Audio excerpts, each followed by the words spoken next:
qui est une phase qui devait se dérouler sur une périodicité de 3 ans.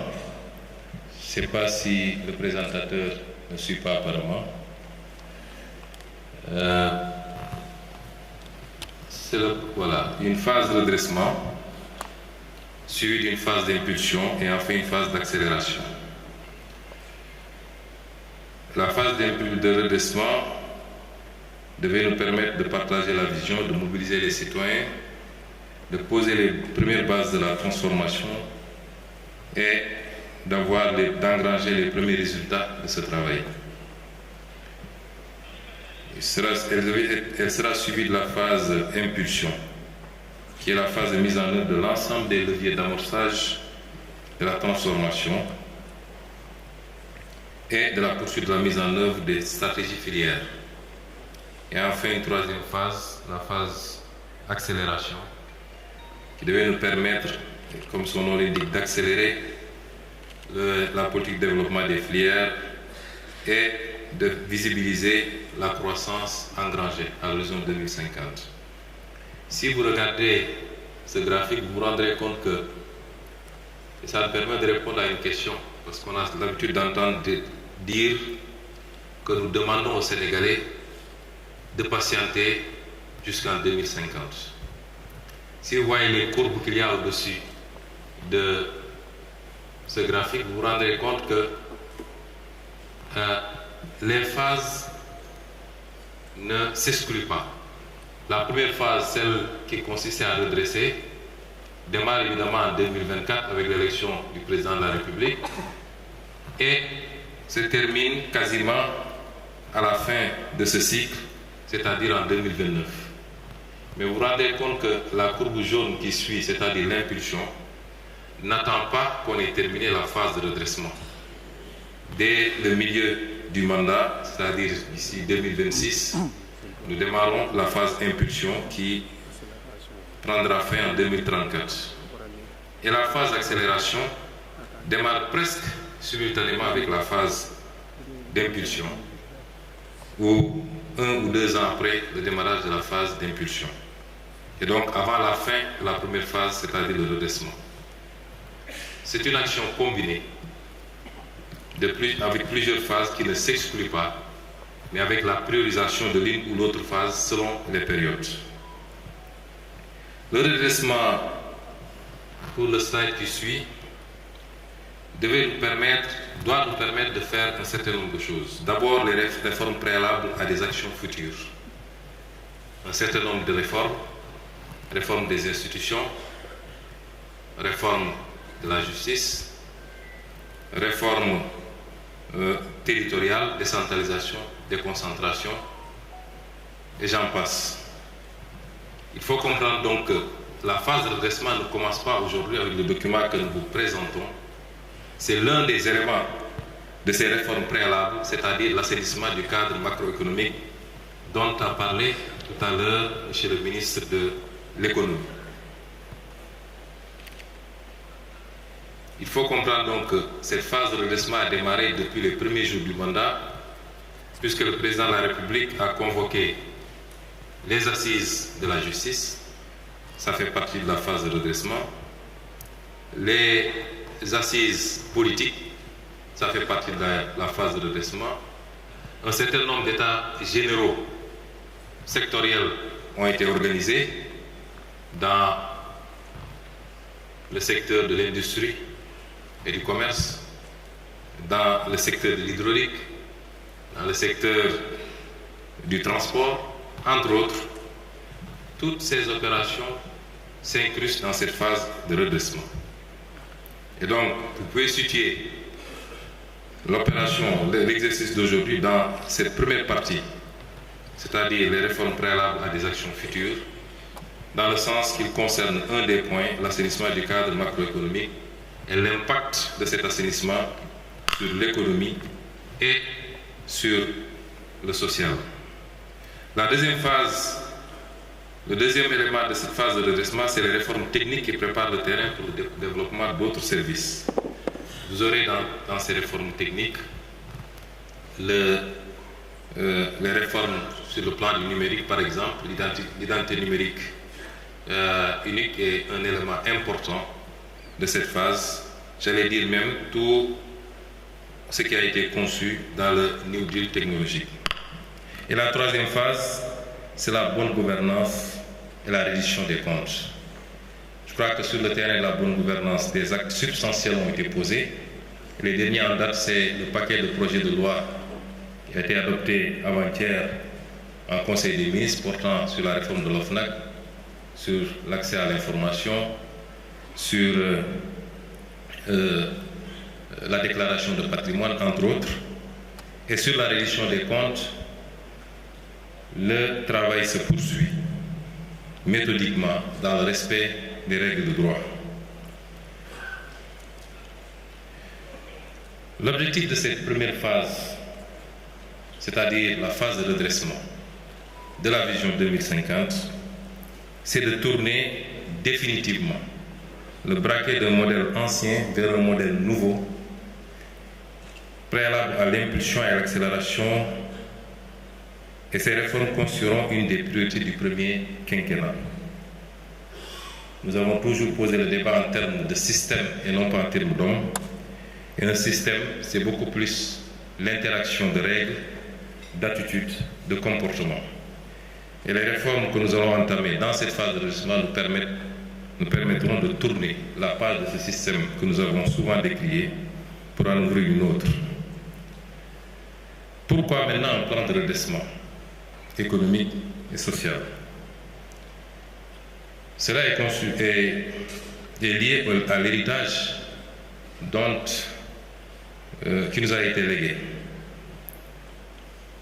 Nous savions tous que l'héritage n'allait pas être des plus légers. Durant tout le temps passé dans l'opposition, nous l'avons crié fort, nous l'avons dénoncé avec des arguments valables et nous étions même allés jusqu'à prévenir les Sénégalais des difficultés auxquelles il fallait s'attendre, quel que soit le régime qui remplacerait le défunt régime.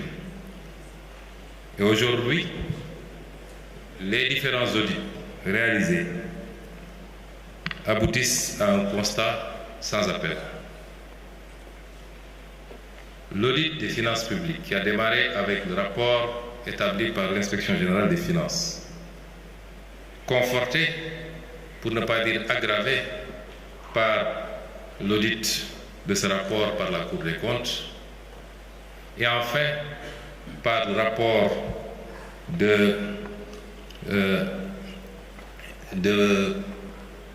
Forbis-Mazars.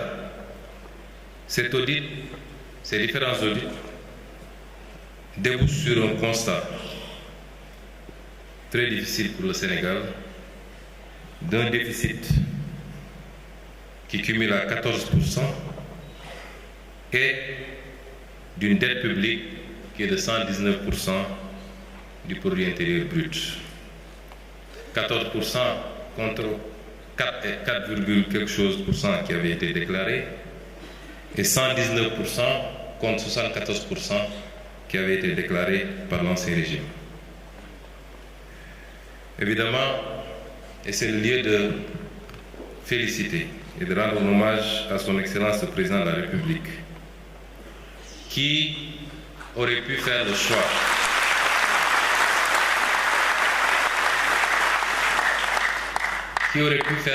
de la dissimulation. Je me rappelle des rencontres tenues autour de lui au palais avec les différents ministres concernés, le ministre des Finances, le ministre du Budget, le ministre des Finances et du Budget, le ministre de l'Économie et le désormais ministre d'État chargé de l'agenda et un certain nombre de ses conseillers, des réunions qui nous avaient permis d'apprécier la gravité de la situation, mais surtout des conséquences de l'exercice de vérité, si on choisissait de dire la vérité. Nous en étions conscients. Et le président a dit, je ne voudrais pas démarrer mon mandat sur un mensonge, je ne voudrais pas le dérouler sur un mensonge et le conclure par un mensonge.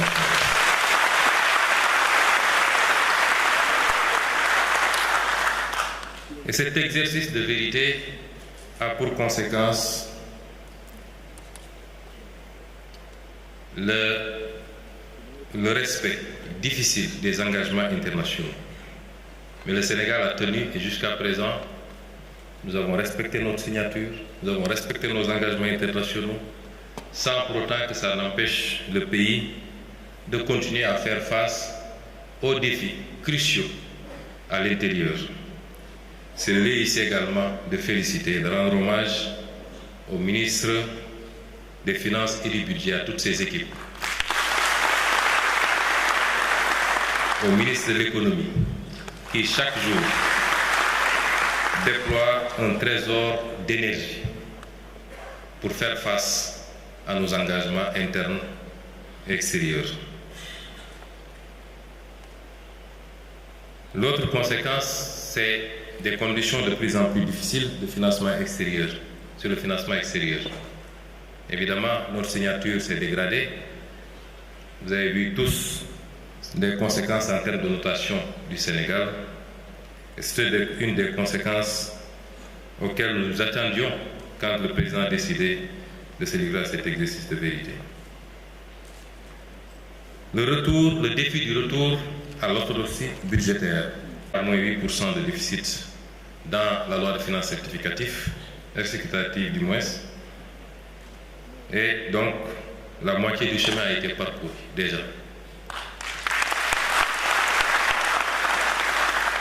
Et de revenir également à un niveau d'endettement raisonnable et respectueux des critères de convergence dans le cadre de l'espace humain.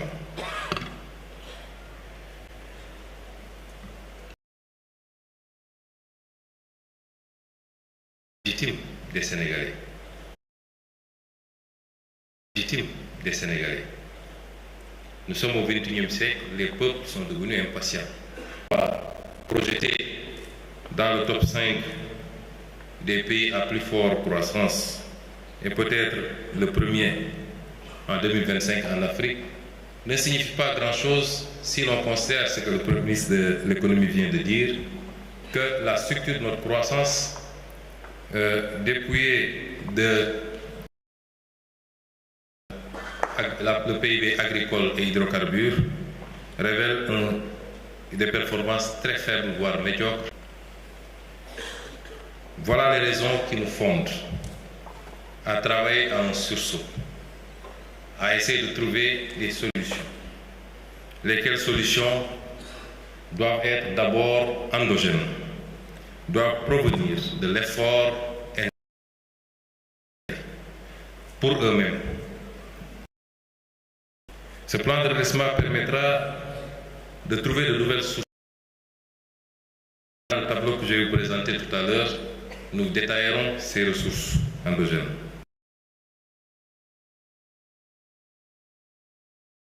Budgétaire dont j'ai parlé tout à l'heure. Elle nous permettra d'accélérer la progression de notre économie. Ce plan de financement pour le redressement de l'économie est fondé sur un certain nombre de principes. D'abord, le respect des engagements internationaux, comme je l'ai dit tout à l'heure. Nous tenons, quel que soit le régime qui a pris ces engagements et quelle que soit la nature de ces engagements, évidemment, nous pouvons travailler à identifier